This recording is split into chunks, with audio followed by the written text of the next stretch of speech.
Nah, kemudian tadi saya katakan bahwa puasa itu sebenarnya kebutuhan, bukan kewajiban. Ya, kita yang butuh mengekspresikan cinta kita kepada Allah karena kita sudah kenal Allah. Ya, kita sudah ma'rifat kepada Allah. Makanya materi yang kita harus selesaikan sebelum puasa itu materi ma'rifatullah, mengenal Allah. Kalau kita sudah mengenal Allah, maka kita mencintai Allah. Ya, makanya kalau tidak kenal maka ta'aruf kan, sehingga kemudian kita bisa mengenal. Nah, sama kalau kita nggak kenal Allah, kenali ilmu tentang Allah. Makanya ilmu yang pertama kali diajarkan dalam agama ini kan ilmu tentang Allah. Ya, fa'lam annahu la ilaha illallah. Maka belajarlah ilmu tentang Allah Subhanahu wa taala.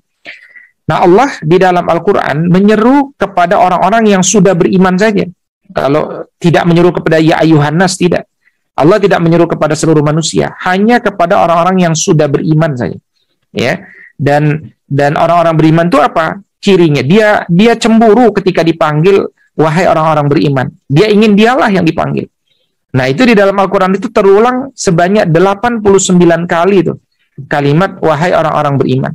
Ya, jadi kita perlu tahu perlu tahu ya, saya kira apa saja sih 89 seruan Allah kepada orang-orang beriman. Salah satunya adalah berpuasa ini.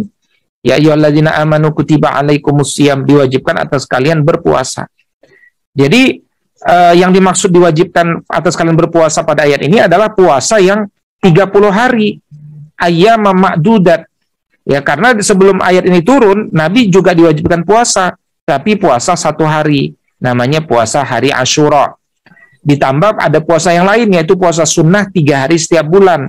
Itu namanya puasa yang merupakan warisan ya dari masa Nabi Nuh alaihissalam. Makanya disebutkan kama kutiba, sebagaimana telah pernah diwajibkan ala ladzina min qablikum, pada orang-orang sebelum kalian agar kalian bertakwa. Jadi syarat puasa itu syariat yang biasa saja. Sejak dulu orang sudah terbiasa puasa. Ya.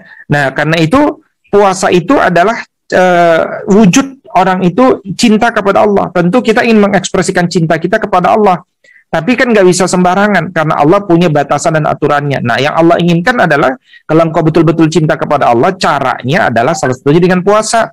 Puasanya 30 hari atau 29 hari.